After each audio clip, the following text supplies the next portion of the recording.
북저널리즘 위켄드 시작합니다.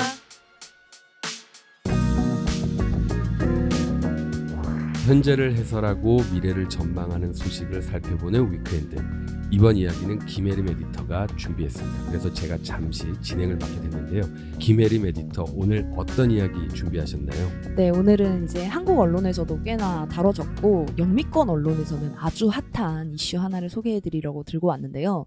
제프리 앱스테인이라고 2008년부터 2019년까지 아주 많이 들렸던 이름인데 기억나세요? 아, 예, 물론 기억나죠. 네. 이제 뭐 굉장히 안 좋은 뉴스로 이제 많이 거론된 인물인데, 그쵸. 그래도 혹시 모르니까 좀 청취자분들 위해서 간단하게 소개해 주시면 좋을 것 같습니다. 네, 이제 사건이 터져서 이제 좀 역사의 뒤안길로 사라지신 분인데, 사건이 터지기 전까지는 엄청 잘 나갔던 사람이었어요. 이 제프리 앱스테인이 1953년생인데 1980년대부터 사모펀드를 세워서 정재계, 문화계, 학계 저명 인사들의 자산 관리를 도왔는데요. 이 앱스테인 회사가 운용했던 고객 자산만 무려 10억 달러, 그러니까 우리 돈 1조 2,700억 원 정도였다고 합니다. 그래서 대표적으로 이 당시에 앱스테인이 친분을 쌓았던 사람들이 이제 아직까지도 주목받고 있는 미국 전 대통령인 트럼프, 그리고 빌 클린턴, 뭐 이런 사람들이 있었어요. 근데 이 사람이 너무 몹쓸 짓을 해가지고 사람들 앞에, 이제 대중 앞에 확 노출이 되게 됩니다. 네. 그렇죠. 그 미성년자 성착취, 네. 뭐 이런 일들하고 좀 연루가 돼 있었죠. 네, 맞습니다. 일단 2008년에는 그 미성년자 36명을 대상으로 성행위를 강요한 혐의로 수사를 받아요. 근데 이 당시에는 감형 협상을 엄청 잘했나 봐요. 그래가지고 13개월의 징역형을 받은 걸로 그쳤거든요. 심지어 그마저도 일주일 중에 6일은 매일 12시간씩 자기 사무실에서 일할 수 있는 근로석방 혜택도 받았습니다.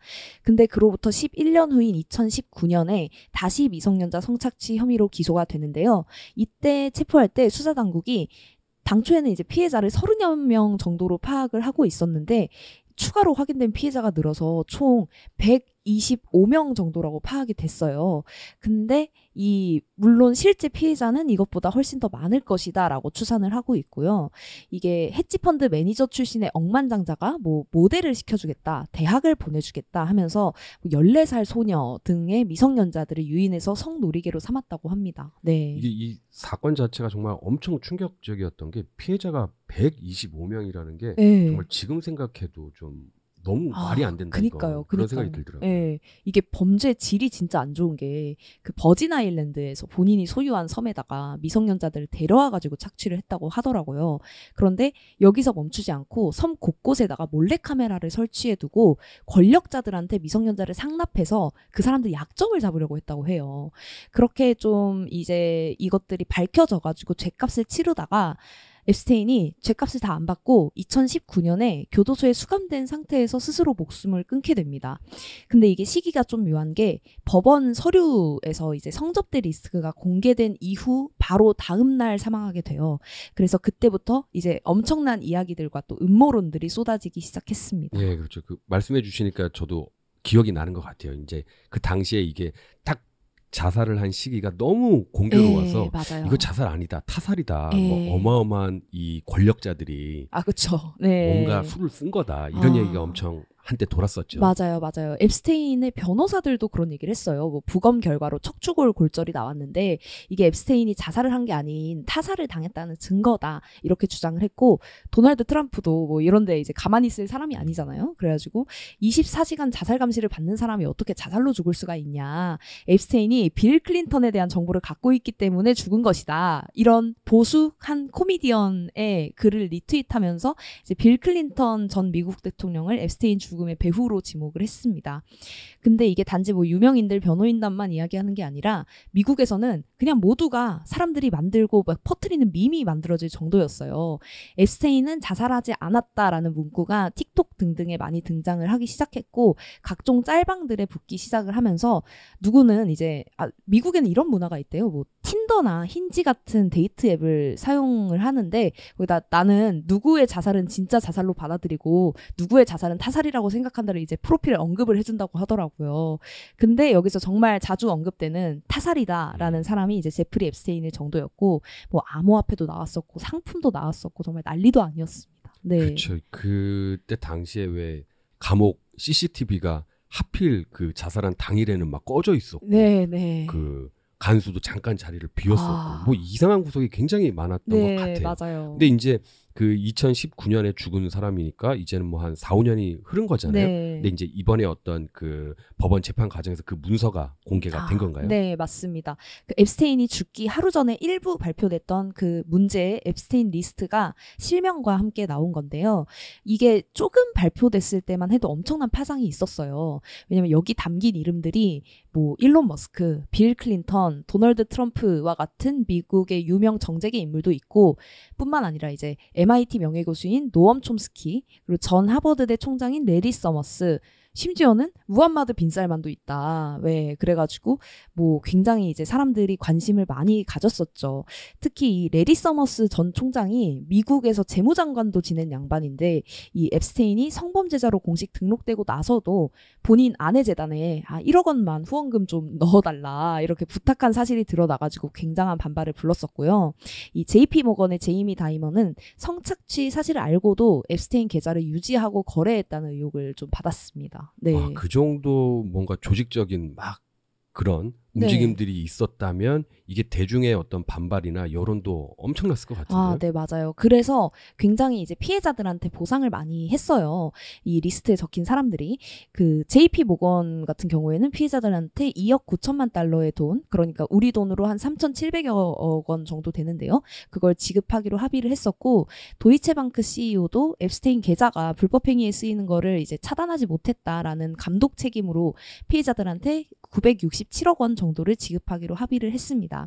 특히 영국의 그 앤드류 왕자가 이 리스트로 인해서 굉장한 영향을 받았는데 앱스테인 소개로 17세 소녀와 성관계를 했다라는 의혹을 받았어요. 근데 피해자한테 2019년에 고소당하고도 좀 버티다가 맨해튼 검찰과 법원의 소환 요구에 3년 만에 191억 원을 피해자에게 합의금으로 지급하고 공식 사과문을 냈습니다. 그리고 지금까지도 이제 좀 잘 등장하지 않고 있고 왕실의 모든 직무에서 사퇴를 했었죠. 네. 그렇죠. 그 앤드루 왕자 같은 경우에는 측근이 당시에 이런 말도 했었다라고 해요. 이제 방금 17세 소녀하고 성관계했다는 의혹을 받았다라고 하셨는데 그 측근이 한 말이 그 17세 같은 경우에 미국에선 불법이지만 영국에서는 합법이다. 야, 되게 그러니까 뭐 나름 도와준다고 그런 말을 한 건데 네. 뭐 이상하잖아요. 그쵸. 도와준 건지 아니면 역으로 뭔가 그렇게 한 건지. 근데 아무튼 참 씁쓸하네요. 네, 맞습니다. 이게 듣기만 해도 엄청난 이름들이 나오는데 이번에 발표된 건 그런 사항들에 대해서 조금 더 자세히 기술해 놓은 문서예요.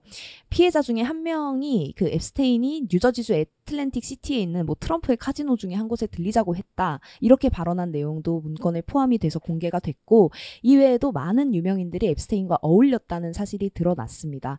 그런데 언급된 사람들 대부분이 빌 클린턴이랑 비슷한 말을 했어요. 내가 앱스테인이랑 개인적인 인연이 있는 건 맞는데 성범죄랑은 무관하다. 이런 입장을 좀 일관적으로 밝혀왔습니다. 그러면 이제 그 리스트에 자기 이름이 나왔다라고 해서 네. 뭐 그 사람들이 모두 성범죄에 연루돼 있는 건 아니다. 네. 뭐 이런 뜻인 건가요? 네, 맞습니다. 그러면 그 문서는 뭐 어떻게 하다가 이번에 뭐 발표가 되게 된 건가요? 이게 그 지난달에 뉴욕 연방법원의 로레타 프레스카 판사가 앱스테인 법원 문서에 언급된 사람들의 신원을 공개를 하라고 아예 명령을 내렸어요. 이게 일부가 이미 언론 보도 등을 통해서 공개가 됐으니까 사람들의 알 권리를 위해서 이 문서 자체를 아예 풀어버리자라는 결정이었는데 지금까지는 그 법원 문서에서 익명을 보장하기 위해서 그 언급된 리스트에 언급된 사람들 이름을 가명으로 썼었거든요.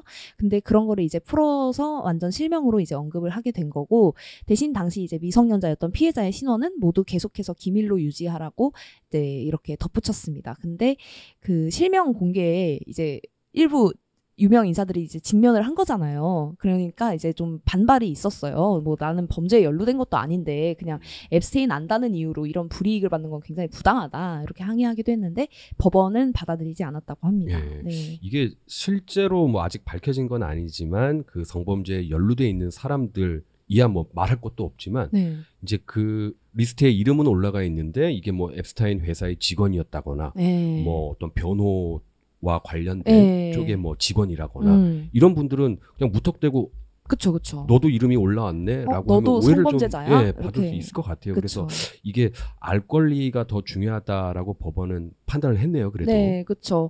우리 작년 7월에 위크엔드에서도 UFO 관련해서 얘기를 했었는데 당시에 그 미국 연방 하원에서 미확인 비행 현상과 미확인 비행 물체와 관련한 청문회가 열렸고 당시에 이제 미국 정보 요원을 지낸 데이비드 그리시가 청문회에 출석을 해가지고 미국 정부가 외계인 존재 정황을 숨기고 있다라는 주장을 펼쳤었는데 당시에는 진짜 황당한 소식이라고 생각을 했었는데 이번에 앱스테인 리스트 공개랑 좀 겹쳐 보니까 아 역시 그 위크엔드의 미래 예측력은 남다르다 이렇게 또 생각을 했었습니다. 그 당시에 좀 아람 에디터가 이야기 전해줬었는데 기억나세요? 아, 네. 왜 우리는 UFO에 관한 그 네. 루머에 해당하는 그 소식들, 뉴스들을 그렇게 오랫동안 똑같이 반복해서 보고 있는가에 대한 이야기였던 것으로 네. 기억을 해요. 사실 그렇죠. 무엇을 알게 하고 알지 못하게 할 것인가 그 정보의 접근 제한권을 정부와 같은 권력기관이 쥐고 있다라는 게 정말 맞는 것인가. 네. 대중들이 대중이라는 그 단어 자체가 함의하고 있다시피 무언가는 알지 않는 편이 더 행복한 존재인가 뭐 이런 것들은 우리가 좀 생각해 봐야 될 지점인 것 같아요. 네. 그리고 사실 이렇게 청문회를 통해서 사실이 공개되고 실제로 정부에서 뭐 UFO라고 하니 우리가 굉장히 재미있는 네, 주제라고 생각하기 그쵸. 쉽지만 사실 UFO는 어떤 존재냐면 우리가 우주에서 뭔가 새로운 먹거리를 찾겠다, 우주 개발을 하겠다라는 시대를 진짜 본격적으로 살고 있잖아요. 네. 그랬을 때 우리가 뭐랄까 실존적으로 부딪혀야 될 어떤 문제일 수도 있는 건데 그런 정보를 이제 우리가 완벽하게 잘 알지 못한다, 문제가 생길 수 있다라는 이유로 숨겨오는 것이 과연 현명한 일이었나를 생각하게 하는 그런 부분이 있었죠. 네, 또 관심 있으신 분들은 오랜만에 찾아보셔도 좋을 것 같아요. 근데 굳이 찾아 들으실 것까지는 잘 모르겠는데요. 아니요, 찾아 들어도 이번 괜찮습니다. 주에 이 네. 위크엔드를 즐겨주세요. 이번 주에 위크엔드도 즐기고 이제 내일은 또 7월 거 또 같이 즐겨주시면. 네. 사실 근데 저는 이번 문건 공개가 알 권리랑 이렇게 완전히 직접적으로 닿아 있나 하기에는 전 좀 의문도 들더라고요. 이게 과연 문건을 공개한다는 게 사람들의 알 권리를 보장하는 것인가라는 지점을 좀 살펴보면 좋을 것 같은데 일단 이 리스트가 뭐 그냥 법원이 자 보십시오 이렇게 해가지고 공개한 건 아니거든요. 아, 그리고 네. 이게 공개했다라는 것 자체가 뭐 누구나 쉽게 접근할 수 있다, 네. 있게 만들었다라는 네. 뜻 아닌가요? 그럼 네. 뭐 어떻게 공개를 했다는 얘기인가요? 누구나 접근권은 있죠. 근데 이게 미국의 제도를 조금 알아야 될 필요가 있는데 미국 같은 경우에는 일반인이 연방법원 소송에 제출된 문서에 좀 접근하는데 비용을 내야 돼요. 좀 때로는 많이 내야 되는데 미국은 그 페이서로 알려진 법원 전자기록의 공개 액세스 시스템을 갖고 있거든요. 근데 문서를 보는데 페이지당 10센트씩을 지불을 해야 돼요. 사건을 줘야 되는 페이지당 10센트. 그러니까 이제 술술 보다 보면 비용이 좀 많이 나갈 수도 있는 건데 앱스테인 문서가 934쪽이라고 해요. 좀 많잖아요. 그렇죠. 네. 물론 이 문서들을 접근하는 거, 이제 법원 문서에 접근하는데 쓰이는, 드리는 비용이 엄청 줄어든 거긴 하거든요. 이 페이서라는 시스템 자체가 좀 컴퓨터가 확산하고 새로운 기술들이 나오니까 그만큼 사람들이 좀 접근도 편하게 하고 사건 접수나 조회 시스템도 필요하다 해서 만든 건데 당시에는 좀 이런 시스템을 구축하는 데 자체에 그리고 또 돌리는 거 자체에 좀 돈이 많이 드니까 수수료를 받는 게 좀 어느 정도 정당화가 됐었는데 지금은 그만큼 비용이 들지 않잖아요. 그렇죠. 네, 그래서 뭐 99% 줄었는데 왜 수수료는 똑같이 받냐라는 이제 좀 문제 제기도 있는데 그럼에도 불구하고 이제 페이서는 계속해서 사용자한테 수수료를 받고 있습니다. 지금 거의 미국 법원의 캐시카우거든요. 연간 1억 4천만 달러의 수익을 안겨준다고 해요. 와, 네. 정말 어마어마하게 돈을 네. 많이 버네요. 네. 근데 이게 뭐 언론에서 이런저런 이름들 언급해주고 뭐 또 궁금한 내용들 이렇게 그분들이 또 막 조사도 하고 네. 법원 문서 뒤져가면서 보도해 주시고 이렇게 하니까 굳이 일반 시민 입장에서는 뭐 아무리 공개돼 있다 해도 그걸 네. 뭐 굳이 다운받아서 봐야 되나 이런 생각도 좀 들 것 같아요. 그쵸. 저도 그럴 것 같아요. 사실 사람들은 좀 자극적인 이름들이 더 끌릴 수밖에 없잖아요. 뭐 마이클 잭슨 나오고 스티븐 호킹 나오고 이런 사람들이 뭐 막 성착취와 관련돼 있다 이런 이야기들이 나오는데 이게 사실 엄청나게 심각한 범죄 문제이기도 하지만 또 한편으로는 또 되게 큰 가십거리이기도 하잖아요. 근데 이런 게 사실 음모론으로 흐르기 정말 좋죠. 그렇죠, 맞습니다. 이게 아까 뭐 앱스타인 문서가 900페이지가 넘는다라고 네. 말씀을 하셨는데 사실 저는 제 기억으로 최근 몇 년 사이에 900페이지 넘는 책 읽어본 적 없는 것 같거든요. 네네. 근데 심지어 정부 문서, 그쵸. 법원 문서를 그것도 900페이지가 넘는 재미도 거를 없는데. 돈을 내가면서까지 예. 그런 걸 뭐 실제로 하나하나 따져가면서 살펴가면서 보는 사람은 드물겠죠. 그러다 보니까 자극적인 어떤 그런 그 음모론에 네. 좀 휘말리기가 쉬운 것 같아요. 네. 트럼프도 이제 음모론을 부추기는 글을 리트윗하기도 했잖아요. 근데 뭐 이게 타살했다 이 정도에서 음모론이 멈추는 것도 아니거든요. 뭐 앱스테인을 죽인 게 빌 클린턴이다, 뭐 아니면 빌 게이츠다, 아니면 영국의 앤드류 왕자가 죽였다, 뭐 이런 식의 사람을 특정하는 데서 이제 조금 더 나아간 것도 있습니다. 지금은 그 앱스테인 안 죽었다, 살아있다. 그 지금 이스라엘 어딘가에서 보호구금된 상태다. 근데 맨날 이런 거 나오면 거의 다 이스라엘에 가 있는 것 맞아요. 같아요. 이스라엘에 그죠? 가 있어요. 이스라엘은 어떤 국가이길래. 네. 그런 식으로 이제 좀 음모론들이 계속해서 쏟아져 나오니까 오히려 좀 정보들이 감춰져 있어서 이런 음모론이 더 나오는 게 아니냐라는 이제 문제 제기들도 있었고, 근데 오히려 이번 앱스테인 리스트 같은 경우에는 이런 음모론들로 인해서 좀 정보 공개나 문건 공개가 더욱 좀 쉽고 빠르게 이뤄진 측면도 있어요.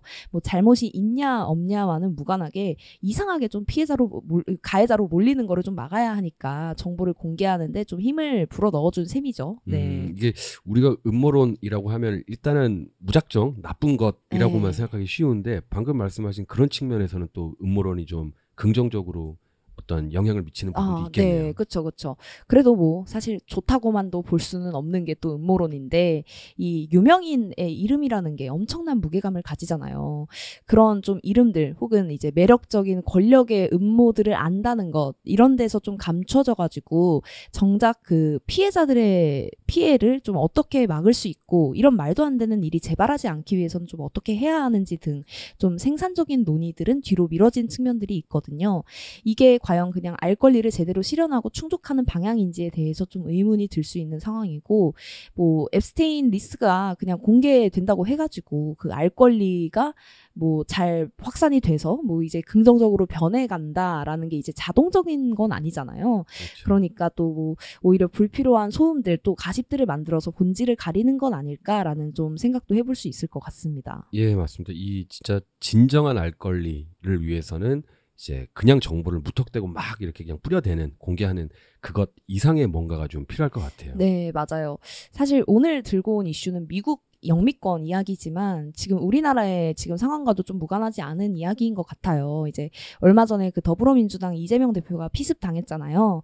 관련해서 이념 상관없이 이런저런 음모론들이 엄청나게 퍼지고 있고 정치계에 있는 사람들이 자중의 목소리를 내기는 하지만 사실 그냥 사람들한테 이제 자중하십시오라고 하는 데서 끝나는 게 아니라 또 언론은 어떻게 반응해야 할지 또 이런 일을 마주하는 데 있어서 정치권은 어떻게 반응하고 또 움직여야 할지 등에 대해서 이제는 조금 더 생산적인 논의를 할 때가 아닌가라는 생각이 들었습니다. 네.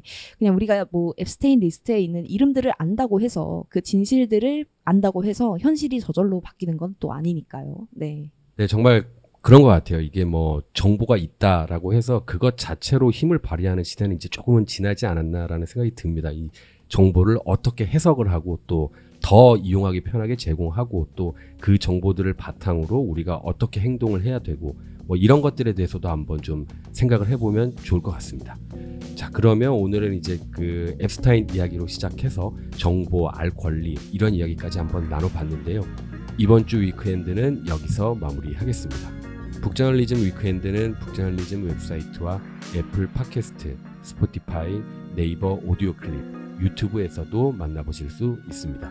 그럼 다음 주도 위크엔드에서 만나요.